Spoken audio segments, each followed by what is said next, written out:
Hi everyone, we're going to give it a few minutes just to let everyone arrive, and then we'll dive straight into the Forces for Change webinar. So just give it a bit of time. A poll has just gone up, so once you arrive, please dive straight into that poll and align your thoughts, and that will help us throughout the chat as well. So yeah, we'll give it a bit of time, let everyone join up, probably give it a couple of minutes, and then we'll go straight into it.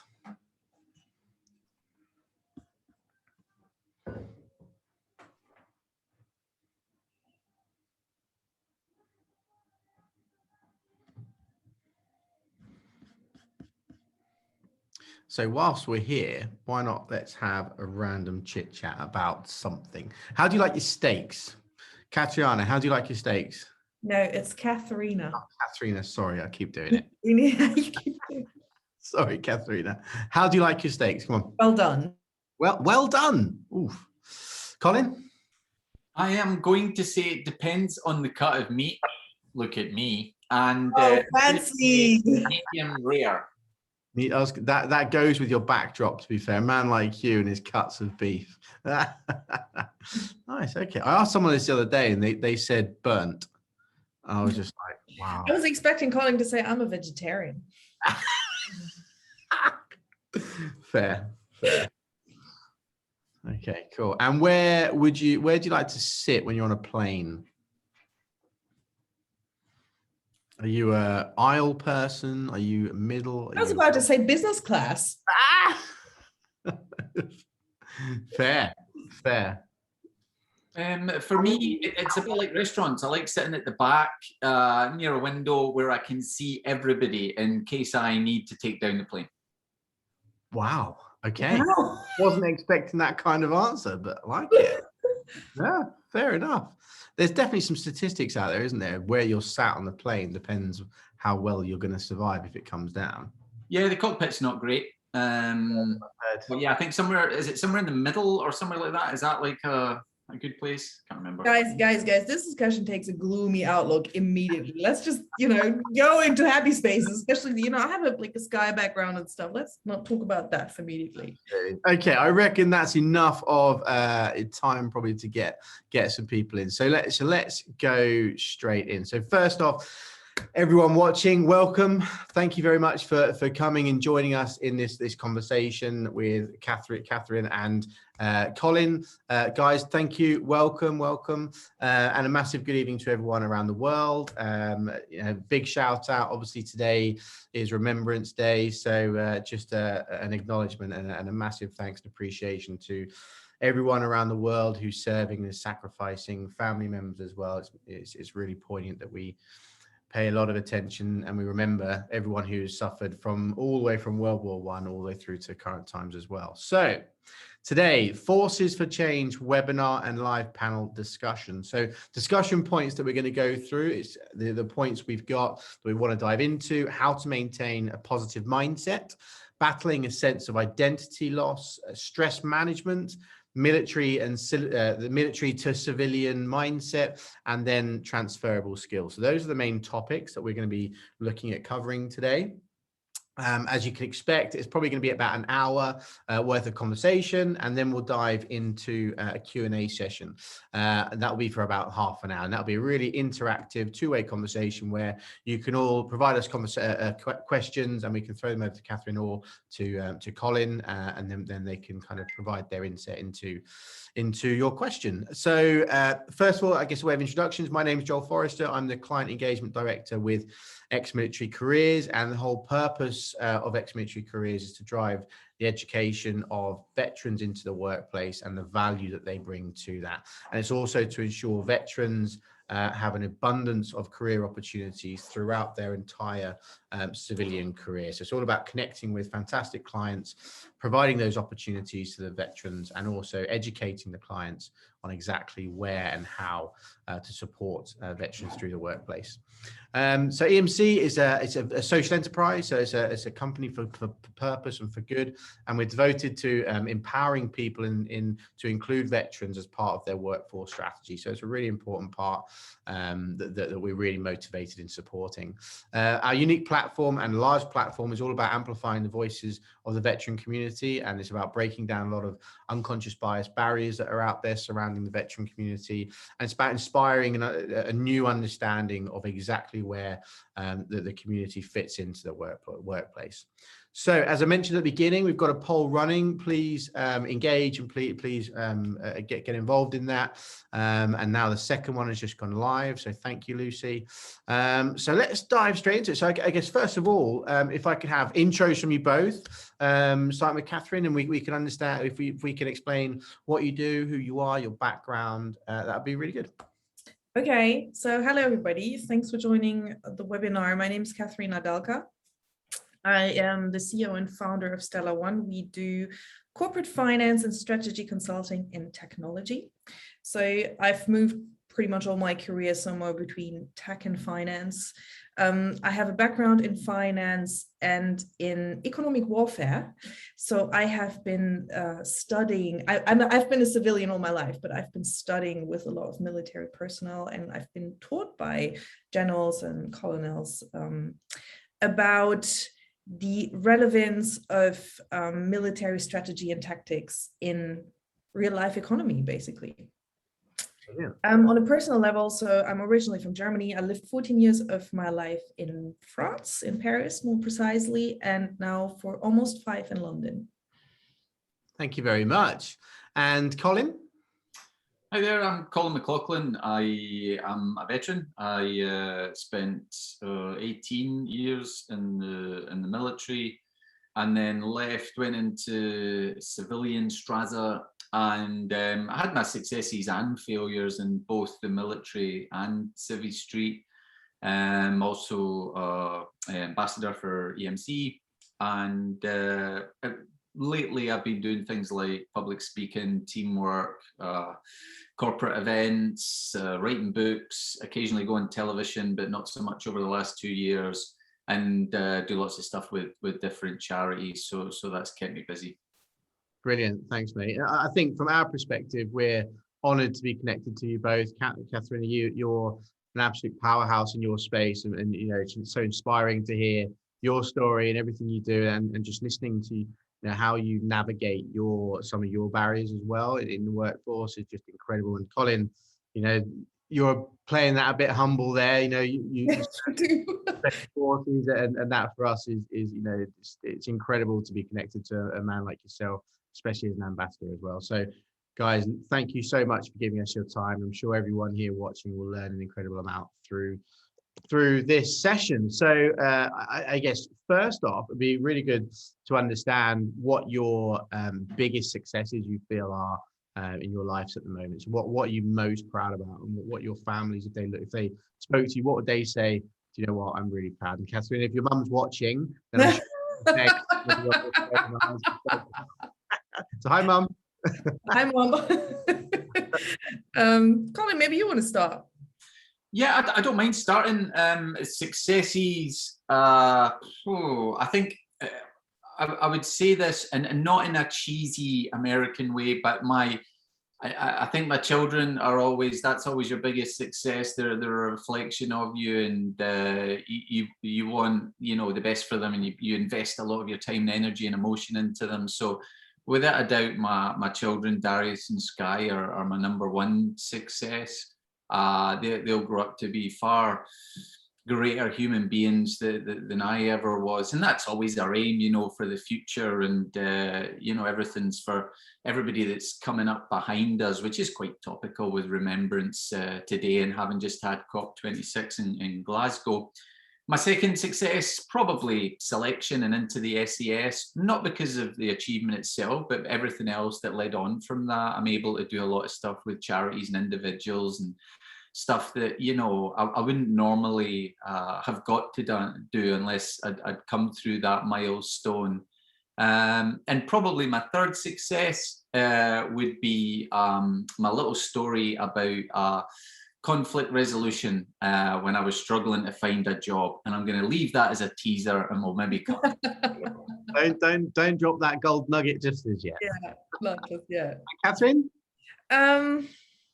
So from a professional point of view, if you ask my dad and my brother, who are probably my biggest supporters, they would say you had the guts to found your own company from scratch, from literally zero. And I think that's the most, like, they're my biggest fans, really. And then if you ask my mom, she would say, you survive in an entirely male dominated environment. She would say, like, you just make it every day with all this very testosterone energy, and I'm so proud of you. And I think that from a personal perspective, I think it's just being a decent human being in the industry I work with, because that's not a given. Like, when you're surrounded by so much money and so much power every day, like, sticking to your values, your human values, is not easy. And I think that being a decent human being is the biggest success. I really very much hope that I'm still a decent human being with everything that surrounds me. No, what great answers, isn't it? Actually, there's synergy across all of your answers there, and that's purpose. There's a real purpose behind each of those, you know. So, no, fantastic. Okay, so jumping straight into, I guess, the first topic surrounding mindset, and a question to you both. What would you say your top 2 tips on keeping a positive mindset? And I think the narrative behind this question is there's people watching who are going to be, you know, working all across industry. They're going to be leaders in industry. They could be, you know, working to be a leader in industry. Everyone will struggle psychologically, mindset wise, in one way, shape or form. So what are your 2 biggest go-tos when things are struggling? Catherine, if we can start with you. So interestingly enough, I was in that situation yesterday because I had a very, very intense day. I was extremely tired. It was very demanding from an intellectual perspective. And at the end of the day, it was really late. It was dark already. I went out for a walk, and I'm lucky enough to live in an environment where I have the skyline of Canary Wharf on the one hand side and the skyline of the city on the other hand. And it was just beautiful walking along the water and seeing this. And I was asking myself, why are you putting up with this? And that's the one thing, the why. Why am I doing this? I'm doing this because I'm free to, you know, organize my day. I have a certain amount of, you know, freedom. I am in a position where I can make the money that I want to make according to my efforts. Partially, I'm doing something that has purpose, not always, but partially I'm doing something that has a purpose. So it's all about the why, and it, you know, it gives me a lot of intellectual input. It gives me a lot of human input. I really love what I'm doing. So the why is really the one most important thing. What is the purpose? And I think that specifically for people that come out of the military, when you join the military, once again, I'm a civilian, but I think this is because you see the purpose of doing this. So when you step out of the military, I think it's equally important to, you know what's the purpose. Yeah, fantastic. And same question, Colin? Yeah, it's quite hard to narrow it down to 2 because mindsets, you know, and different things work for different people. So I always say that I have a toolkit that, you know, I threw out for people to use. If I had to narrow it down to 2, I'll just pick any random 2. I think the first one would be to remember that you're the person in control of your emotions. And it's one of the few things sometimes with everything going on that you can control. A lot of the stuff you can't control. So remember that you're the gatekeeper of that. Nobody can make you sad or angry, scared or happy. You're the person that decides whether that's going to happen or not. And that's easier said than done because emotions are powerful. But if you are aware of that, you're more able to manage it yourself and put it at a level that gives you the best chance of success for what you're doing. I think if I had a second thing, it would be around structure. And I think structure is quite important. So things like setting goals and stuff, because sometimes we can let things get, you know, a lot, you know, that you're like a hamster in the wheel and you forget to look up, take a breath and just assess everything around you. So I always have goals and I can draw back on them. So if I think I'm not getting much achieved in the week, I can check out my goals. And I think if everybody's got small, medium, long-term goals, then it's easy to check in on them, particularly small ones, because if you can achieve them on a if not daily basis, at least weekly basis, you can see that you're getting somewhere. And it kind of goes back to purpose a little bit, that we have a sense of purpose. We don't want to slug our brains out all week and feel like we're just treading water. We want to feel like we've done something, over the last week. And so goals help you get there. And whether that's the military and me just putting a bit of structure in there, sometimes that helps us. I guess tangibles, right? It's goals that you're ticking off throughout the week, and then it's the medium and long term. So yeah, no, I can completely relate to that. I guess, for a question that I'm sure many people sitting here would absolutely love to know from you, and I think many people across the world would really love to know from you, when it came to selection, when it came to the interrogation phase, everyone's seen the videos of what it can be portrayed that looks like. When it comes to, so we can only imagine really the levels that goes to from a mindset perspective. How on earth did you get through that? Yeah, I think I'm not the only one. A lot of people have got through it, and I think it's perhaps not something that's unique to Special Forces operator. I think RTI is one of the few things I think you could take civilians and put them in the room, and a lot of them would get through it, because in some ways it's about just controlling your mind and keeping your mind active, but trying to physically come across as quite passive, tired, but I think that thing of being able to control stuff and focus on the things you can control was something I took with me from my childhood, because, being battered in a room, that's locked from the outside, and being tired and hungry and stuff, that was all stuff I had as a kid, the NSPCC and that were in all the time, and children's panels and supervision orders, and, and hence why I got to sort of join the military at 15. And so things like RTI, and a lot of these things are harder in your mind. Once you go through them, they're never as hard as what you think they were. But I think a lot of it's just staying in the moment and thinking things could be a lot worse. I'm going to be out of this soon. And that was always something that went through my mind as a child. I always knew that this was only the now. There would be a future, there would be a tomorrow, and eventually I'd be able to leave. This wasn't always going to be the world I was going to be in. And that helps everybody. That helps everybody get through COVID, get through difficult times. And anybody that's been through trauma, it's not, your worst day is not going to be your day every day. So yeah, that's helped me. Yeah, it's interesting, isn't it, that your background, your history, your past as a human leads you and sets you up to succeed in the future. Whether that initial beginning is positive or negative, whatever you're learning throughout that process sets you up longer term to be able to achieve certain things. It's always, it's interesting when you hear back to different people's experiences in growing up, and then how that really molds them to achieve certain things when they go forward. I know, Katharina, your background is tough, and I know you've had a lot of stuff going on as well. But I mean, some of your, I guess, mindset struggles, where in whatever space, business, whatever, where was that, and how did you navigate that? I think the biggest struggle when you're an entrepreneur and you start really from scratch is the endurance part, because there are times when it's really tough. It's tough mentally, it's tough financially, it's tough physically, because you have very early mornings and very late nights, so you don't sleep a lot. And actually what helps me through that is I've practiced sports all my life. And when I started off this whole entrepreneurship, it's like a marathon with sprints in between. And like this whole sports thing has fostered a lot my resiliency and my my patience, because you need to be patient with yourself. I do remember there were times every morning I woke up and I looked in the mirror and I was like, "Are you doing?"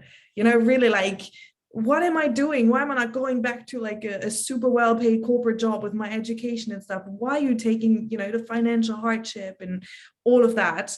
And at the end, it was all worth it. And I think that what Colin says is very relevant. Like, your worst day is not your everyday. Yeah, so true. The sun always shines on a new day, as they say. In fact, my granddad says that. Okay. So I guess moving on to the next question that I have for you, that I'm fascinated to understand. Both of you would have experienced in many different ways identity loss, and I think again everyone throughout life, if they're honest, will at some point have felt like kind of, who am I? What am I in this new space? What does this look like?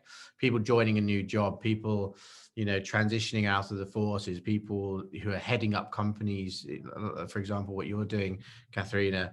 So what did that look like in your space? I guess we can start with Katharina here, then move over to Colin. How did you, what does that feel like to you emotionally? What does that feel like? Can you explain that? That feels lonely. That feels very, very lonely. So once again, I'm a woman and I'm evolving in an entirely male environment. So usually the people that I have in front of myself are having an entirely financial background, which is not my case. I have like a very different background. I came into finances a little bit later in my space. Then they're probably 15 years older than me, generally. And they are really, really alpha male. So, you know, all of this is not my case. So I'm stepping into a room full of these guys and I'm negotiating a deal. And then you're like, oh my God, how am I going to do this? And, you know, you're scared, you feel lonely. Once again, you ask yourself 10,000 questions about, did I make the right choice to actually do this? Or am I better off like in a corporate job? And how did I get through it? I reached out to people. And in my lowest moments, when I was like really lonely and I was like, I'm never going to make this with my age, with my experience, with my gender, I reached out to other female entrepreneurs who turned out to be as lonely as I was. And to other ladies that work in the corporate finance domain. And that was, I mean, reaching out to other people and just exchanging literally on how you feel. And then realizing, oh, I'm not alone, is already helpful. Do you know what the beauty of I guess that emotion is, that it's not biased. Everyone, whatever gender, whatever sexuality, whatever color, that emotion of identity loss, it's not biased. Everyone. Yeah, the loneliness is just craving into you. And Colin, same question. Yeah, I guess for me, it was never a massive issue in the military. And when I first left the military, the actual initial transcending into the civilian world was fairly straightforward, because I just joined all the guys that were around me in D Squadron and in a close protection world, looking after CNN or NBC or the Saudi royal family. So that bit seemed pretty straightforward. But I got quite bored with the close protection world. You spend a lot of time doing nothing, and I always get quite frustrated. I'm not doing enough with my time. So I would do online courses, I would write books and all that stuff. But eventually I thought, I'm gonna have to go and do something. So I thought, if I'm gonna apply for normal jobs, I need to go to university. So I applied to go to university, and I was rejected from about 5 different universities in Scotland and England. And so I applied for jobs in the meantime, and I got told I had to go back to college to get an education before I then applied to go to university. So while I was in that system, I got rejected from all the colleges as well. And one, Newbat Abbey, Nemo Me in Pune, Lasese, and their motto is serio sed serio, late but in earnest. And so I was a mature student, so it was quite fitting. They took me on. And so I started applying for all these jobs. And not a lot of people know this, but I spent in excess of a year applying for over 1,000 jobs without even a single interview, not even an interview.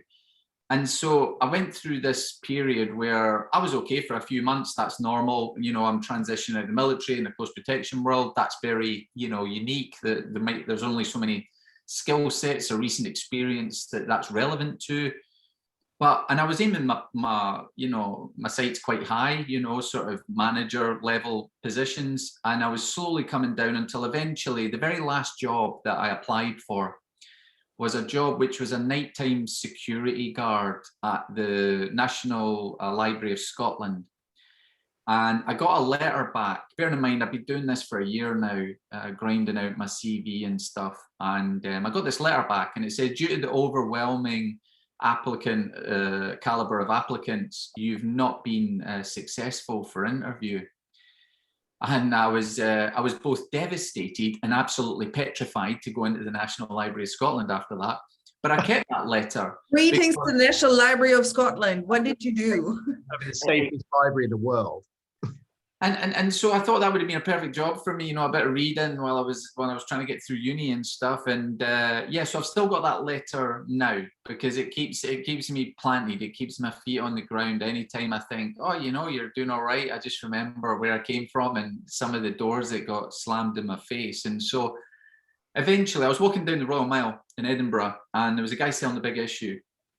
And I was getting a bit concerned for my own well-being, so I bought one. And on the back of it, there was a volunteer role for a project worker, and the role was conflict resolution. So I saw the irony in it, and I thought, I'm going to apply for that, you know, and I applied for it, and I got an interview. So I thought, I'm going just for the experience of having an interview. I went to this interview, and there was these three women opposite me, and they said, Colin, can you give me an example of a time you have successfully resolved a conflict? So 2 hours later, I walked out there. They all had PTSD. I got a phone call, and they said, "Colin, you've got the job." I said, "What?" They said, "You've got the job." I said, "What's the job?"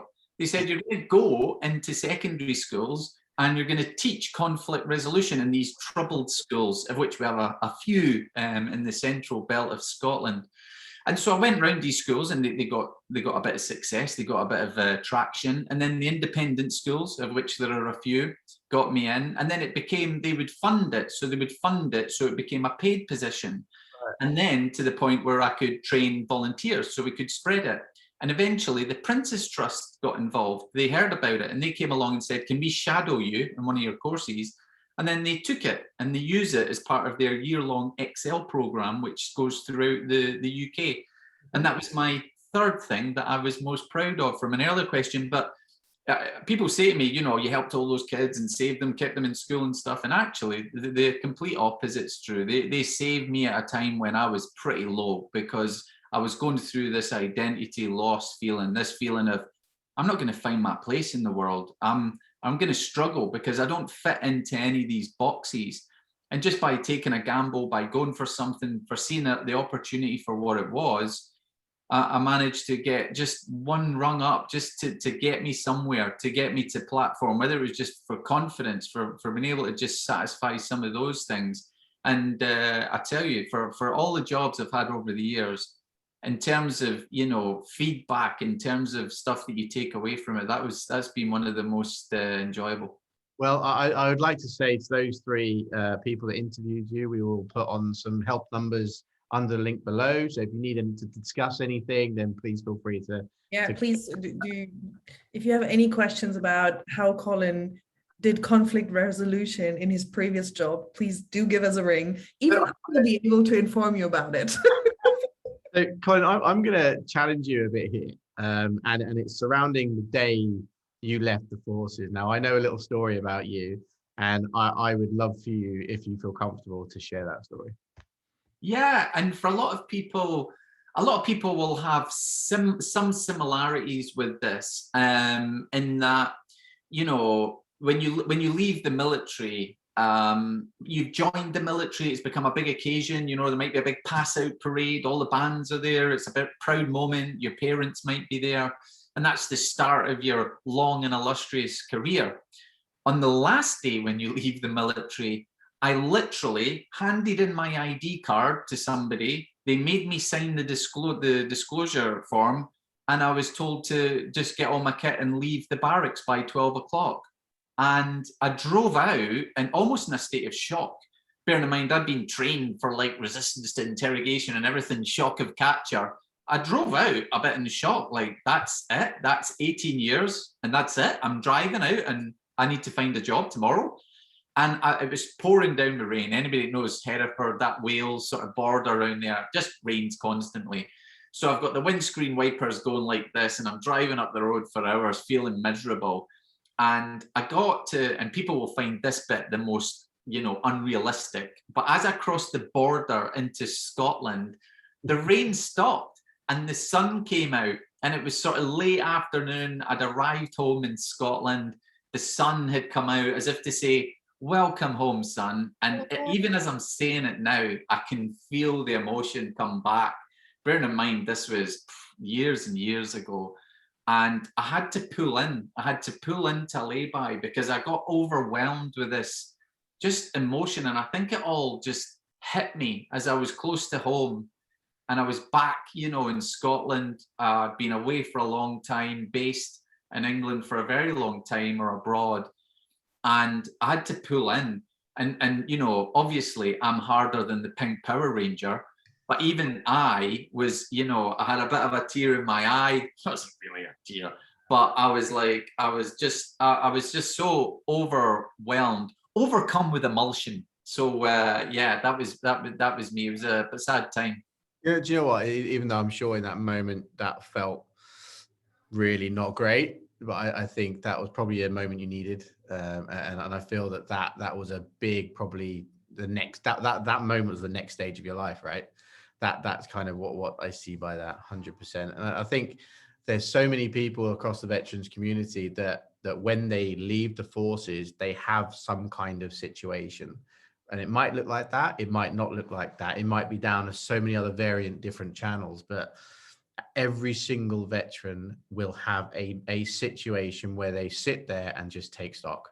Everyone has it. And I think one message that I was really eager to get out of this is that's okay. Like whoever you are, I mean, you being tip of the sword, SF 22 down in Hereford, and you had that moment. I think that is such a powerful message, and one that's really important, I think, for you to share to that veteran community, that to say that's okay.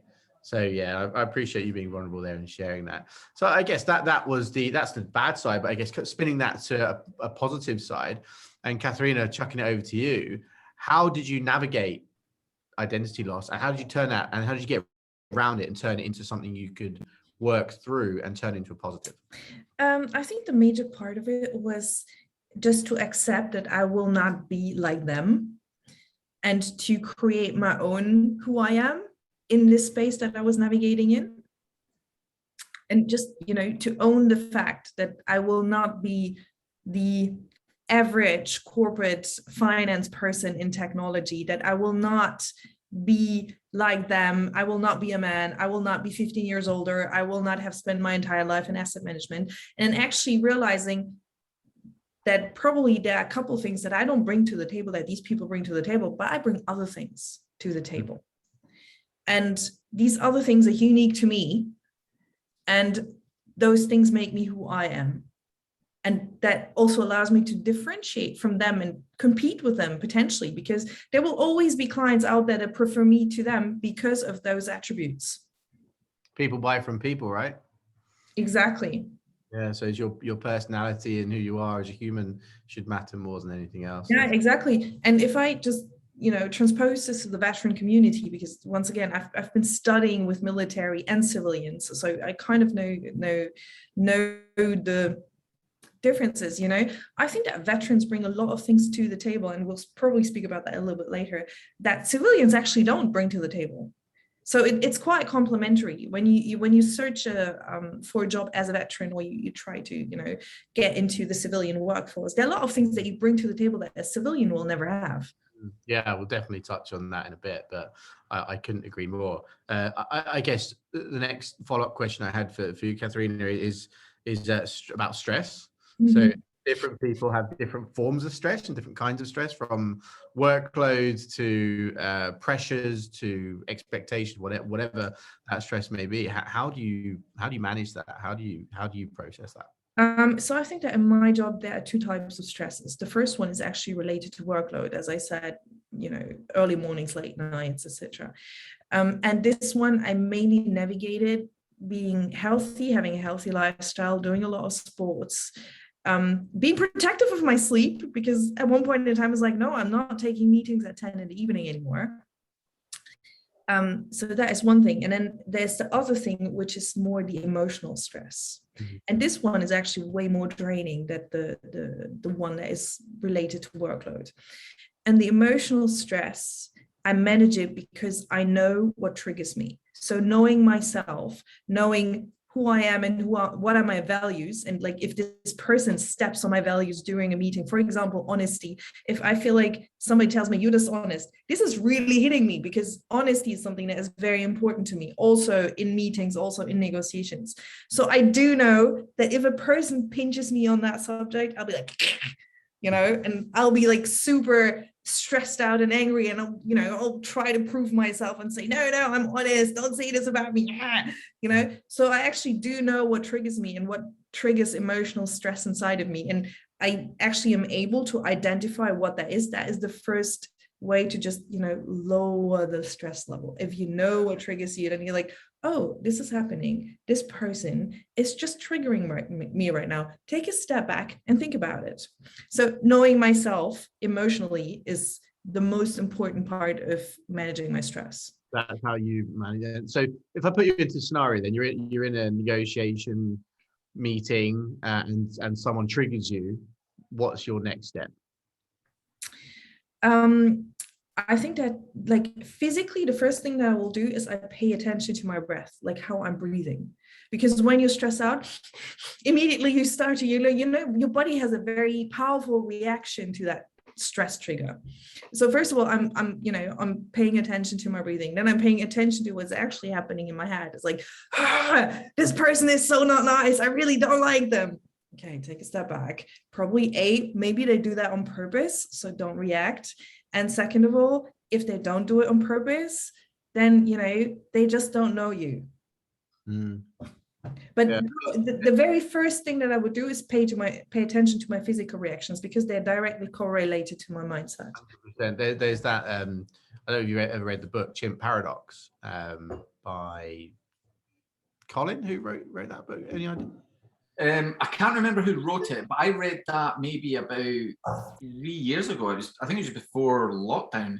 Yeah, great book. And it's all about how your mind is processed. And when you have that kind of reaction, it's the silverback gorilla in the back of your head trying to come out, and he's screaming and shouting. So you're apparently you're never gonna you'll never control that kind of primal aggressive side that's in there, but you can try and work out functions to manage it. And I think people who work out how to manage their reaction to that, which is exactly what you're saying here, are the ones that are successful. And also, I think it's important to say, hey, we're all human beings. We are stressed every once in a while, and that's fine. Yeah, just voicing that sometimes. No, I had a conversation with someone today just about stuff, and just voicing it made me feel a lot better. So absolutely, just voicing it is the whole point. So Colin, same thing over to you.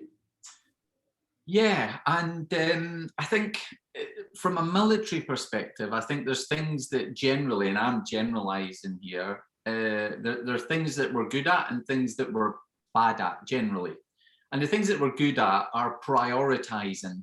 So what are the things to be stressed about? Well, if you've been in hostage negotiations, you've had bullets flying past your ear, if there's no ink in the printer, it's a bit low down the priority scale for getting stressed out about. But some of the things that we're not good at are sort of recognizing things in ourselves and doing something about it, because we keep this sort of selfless mentality where, and sometimes we're happy to burn ourselves out and not take time out for ourselves because we're all about the team, when we have to manage ourselves sometimes. So I think there's pros and cons with the military world, things we're good at, things we're bad at. I think one of the most important things when you're stressed out, and everybody's encountered stress, is to have a buddy. And you'll have noticed that you mentioned about bouncing off someone, and earlier on, Katharina mentioned her bouncing off somebody when she was going through this, successful woman in a sort of male-dominated world, where you need to find somebody that's fighting the same battles, walk the same mile as you have in your shoes, knows the things you're going through, and has come out the other side. And so, somebody like Katharina is going to be a very good role model, mentor for someone else coming up through that thing. And so for veterans, we're almost the same. Things that help us are people that have walked a mile in our shoes, know the frustrations or the things that sort of get our back up and help us deal with it. So I say to every organization, when I go in and do talks, I say, think about that buddy. Who's that buddy? Because sometimes We need buddy in a work environment or a social environment, an emotional environment, because we have different needs for different things, and we know who to go to, or we should, when we have those sort of moments, those days, those little lows we go through, or parts when we have stress. And I think that's really important, because we never encounter something for the first time nobody else has encountered. There's always somebody who had a similar, if not worse, day, and sometimes we need that just to keep ourselves back on the normal track. That is a massive part of what ex-military careers, how we support companies. So first off, we support the veterans by talking them and guiding them through how to get opportunities and how to put themselves forward as an opportunity, and actually understand their value. And then secondly, with the clients, we educate them on the support metrics internally, like different resource groups or veteran groups or just communication groups, just to kind of bring people with similar experiences or whatnot to the table and actually be able to bounce off one another. And that is such an important piece for people coming through. So yeah, I mean, absolutely incredibly valuable and something that's so important. So I guess again, I'm going to put you under a bit of a spotlight here again, Colin. The most stressful situation you've probably ever been in, I would presume, would be your experience on Telic in Iraq. How did you navigate that? Well, that's a total assumption. Again, if I'm wrong there, correct me. I think we have different stresses. I think we have stresses. I always think that the stresses I get now about my children are far more powerful than anything, because they have a sort of deep-rooted, nitty, you worry about them, whereas you don't worry as much about yourself. And I think that's probably another sort of military type thing, a sort of selfless thing. But certainly being captured in Iraq was a stressful time. And bizarrely, when I speak to people about that, and people think, well, obviously the most stressed that you must have been was when you're sort of kneeling, you've been stripped, you're handcuffed, you're blindfolded, they've got the sort of muzzle in your head. And no, that wasn't really the most stressful part. The most stressful part was when order broke down, because when somebody was in charge and everybody was accountable to one person, bizarrely, I felt safer. But when they all started fighting between themselves and it almost became like a mob mentality, that's when I felt most vulnerable. And a lot of people will probably empathize with that there's something safe about the order and control. Someone's in charge, somebody's responsible, and versus mob mentality, every man for themselves, just ripped limb from limb. And so that's the point I felt most vulnerable, and that's probably the time I was most stressed. So yeah, that would have been a stressful. What did you do? In that moment, what did you do to handle and survive that situation? Yeah, I think a lot of it goes back to your training in terms of what's my best chance of getting through this. Well, it's not worrying about all coulda, woulda, shoulda stuff, because that's endless. That will take me off in a whole minefield.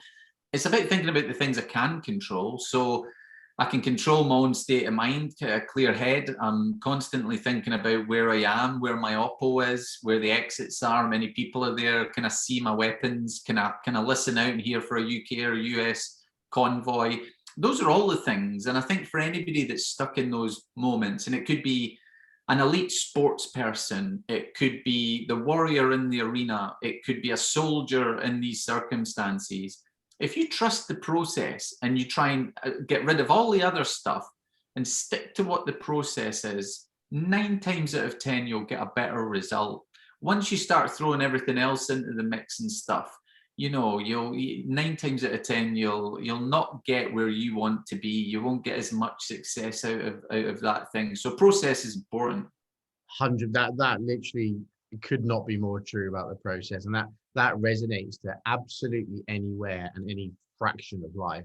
If you've got a big situation, you're sticking to your process, step 1, step 2, step 3, and not worried about the end goal. I mean, you just explained that on such the nth degree, but you can relate that to every aspect of business, of life, of day-to-day driving. Even people struggling with mental health. I'm sure between you and I, we've got loads of friends who are still currently suffering with PTSD. And as we both know, their process daily is a routine, and it is literally to the point of getting up in the morning, So Yeah, no, thanks for sharing that. I'm sure that might bring back some pretty shocking memories.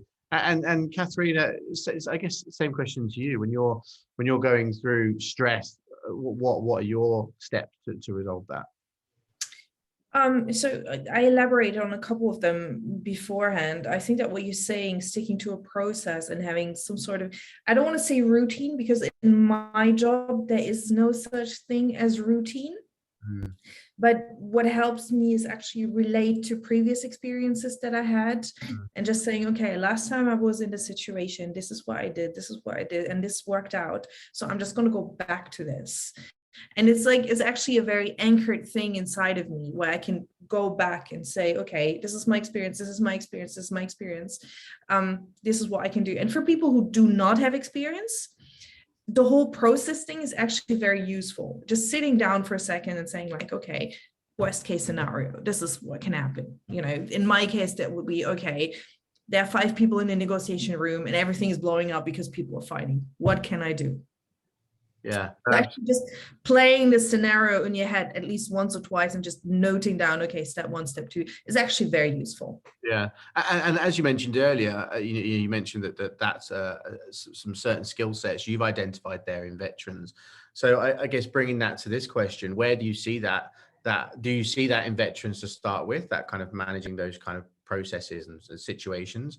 And then secondly, how do you see that transferring into a business world? So I think there are a lot of relevant skills that veterans can transfer from military service into civilian business life.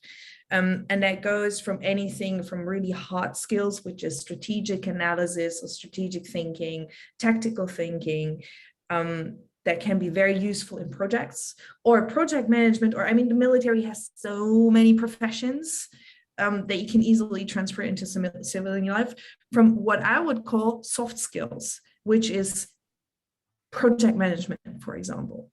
It's something that in my job is absolutely mandatory, because when you do deals, there are deadlines and there are legal requirements. If you don't stick to those deadlines and to those legal requirements, you don't do the deal and you don't make money. And for this, you need like a very stringent project management, for example. The other thing is discipline. In my job, discipline is key. You don't get anywhere if you don't have discipline. This is not a creative job. This is really like, you need to have 100% discipline. Reliability is something that is absolutely mandatory, because if you work on a deal with a team and your colleague says, I need this document by that day at that time, you absolutely need to deliver this.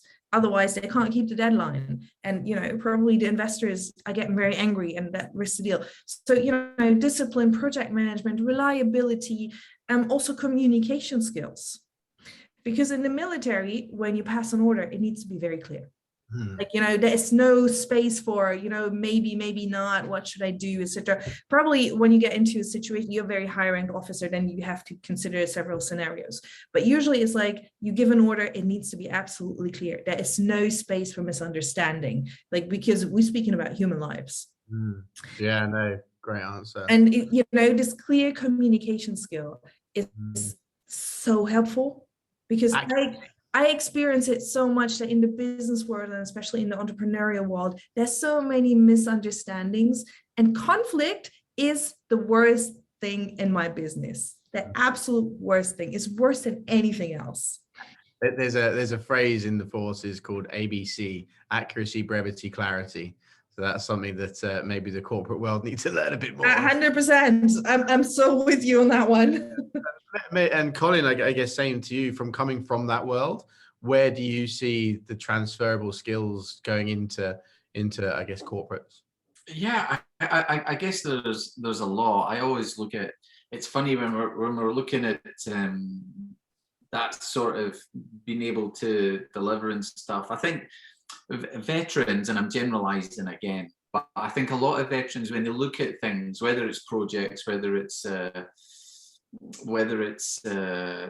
problem solving, they have a very risk management head on, and we always sort of measure the risks and far outweigh any of the successes or possible stuff that that come out of the back of it.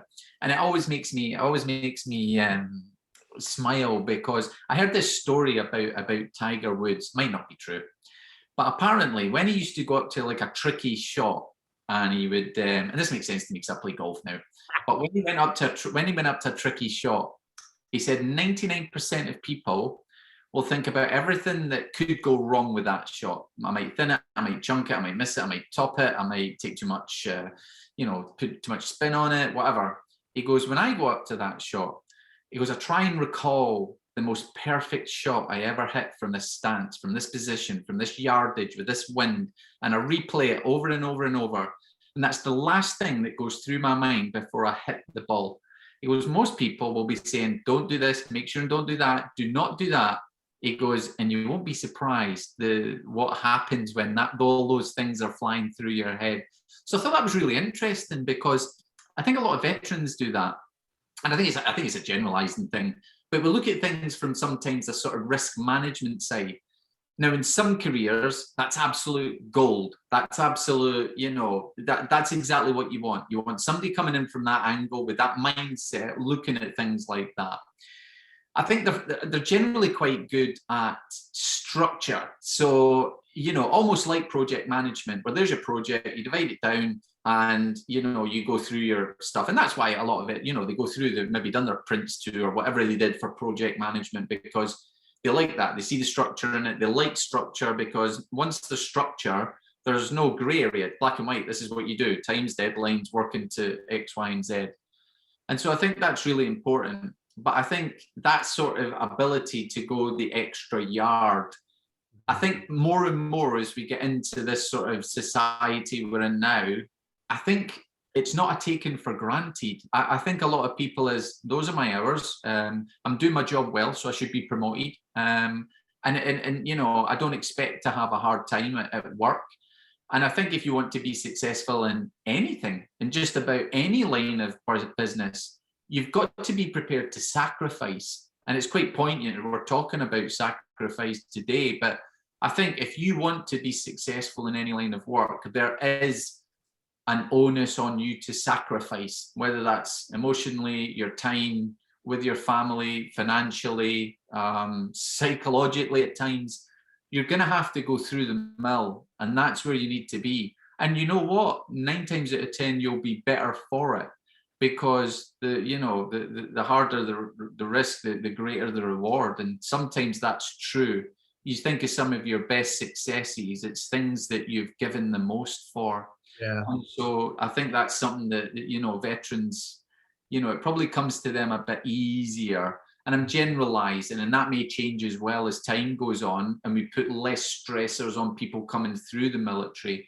But I think if you've been through struggles in the military life, they sort of pale to things that you might see in Civvy Street. Yeah, no, definitely. And you touched on something there about the mind and how that, I guess, I was reading a book the other day, and it was put so well that what you allow your mind to think will tend to be an outcome. If that's positive, the outcome will be a positive outcome. If you allow this negativity to come in and do nothing to address that, then 9 times out of 10, the outcome won't be a positive outcome. So, I mean, the power of the mind in those spaces is pretty remarkable, really, and something I probably need to learn more about. However, certainly speaking from terms of, my deployments to Iraq, my deployments to Afghan, trying to keep my head straight throughout that time, not be worried about missing the wife, missing the family, missing the kids, all that kind of good stuff, was one of my big battles, and keeping focused on what we were doing there, especially when I was deploying with the Reg.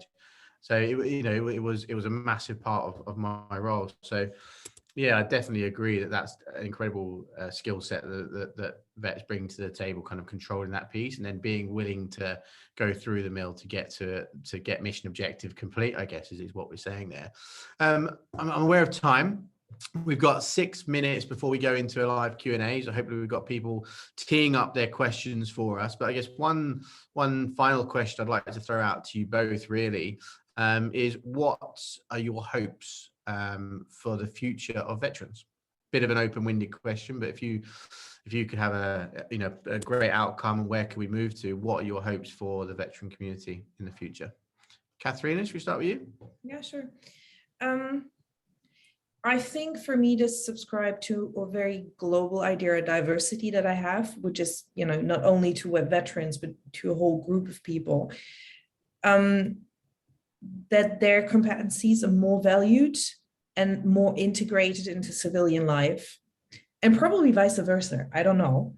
But I always keep in mind, like, these people, and I'm speaking from an external view because I've been a civilian all my life, these people are protecting me and protecting my freedom. So for me to see them, once they come out of the military, being discriminated, and not even righteously discriminated, but discriminated on the basis of, not knowing what these people are capable of, it really hurts my heart. I just don't want to see that anymore. And, it's not even like, it's like hiring an ex-military veteran. It's not doing anybody a favor. It's like, these people are really bringing something to the table, and I think that's very important. Yeah. Same to you, Colin? Yeah, I'm probably biased on this one. I'm totally like get up on my little pedestal when I talk about veterans. But I think I would like to see a world in which we don't need a help for heroes. We don't need some, public or civilian entity to take care of our veterans. HM forces will look after our veterans. There'll be a platform through which, when you sign up, when I sign up as a 15-year-old boy and I go away, and then I leave in my 30s, well, the gate just doesn't shut. Thanks for your service, but we don't want to see you again. I think when you write that blank check and you say, I'll give you everything, you can have my life, you can have all my relationships, all my family, I'll miss all this stuff that's going on with my kids. I might come back injured, I might not come back at all, I'll come back a very different person, and I'll give you that. All I want in return is, when I come back, just give me a chance, just give me a shot, make sure my health's okay, make sure my mental health's okay, make sure that physically I get back on my feet if I'm struggling. Put me into work, because I can work because you trusted me to work, and put me in positions of great responsibility. So if I sign that blank check for you, I want you to look after me when I come back. And I don't think that's too much to ask. I don't think it's a massive burden when we look at some of the money and resources that's thrown at defence. I think it's a drop in the ocean. And so for us to have to resort to needing things like help for heroes and stuff, I think we're you look at the Americans, and I'm not saying the Americans get it right in every regard and everything, but you look at how they view their veterans, some of the facilities that they've got for their veterans, in some ways they've got a better chance. And so I'd like to see that for our veterans. And until it happens, I'll continue doing what I'm doing for different charities, or creating apps, or trying to do things that I think are missing. But we shouldn't need to, because I always say, and I said it again a few times today, obviously, nobody gives more, nobody sacrifices more in our society than our military. Full stop. There's no debate, there's no argument, there's no, well, what about this? Nobody puts that on the line. Nobody goes away for that period of time, and nobody brings that back home with them. So if that's what they offer, if that's what they sacrifice, just want people to sacrifice a little bit just to make sure they're okay when they come back. Yeah, I mean, what an answer! What an answer! I mean, how do I follow that? I think for me, it's I would like to see companies really not only saying, one special day a year that we value veterans and we see veterans. It's seeing that consistently throughout the year, and also connecting with companies like us or social enterprises, like us, who can really educate them and support them with facilitating vets coming through the door. So I think it's companies opening their hearts and their minds to really seeing the value of what vets bring to the table, which is exactly what you both have been talking about today. So I guess thank you so much. It's been, as ever, an insightful chat. You're both, in my head, are absolute heroes in your own space. So thank you. We'll be moving over to a Q&A platform, which is via the link So everyone who's watching, please click that link and we can jump through, and you've got the opportunity to throw some fire questions at Colin and Katharina. And I guess from me, anyone who's watching who's a veteran, or anyone who's watching who's in recruitment, or anyone who's watching who wants to consider bringing vets to the company, reach out, let's chat, let's see how we can do this, and we have all of the weaponry in our arsenal to make sure it's a fantastic success, and we can really get incredible people through the doors. So yeah, if you bear with me 1 second, we'll get that link clicked over.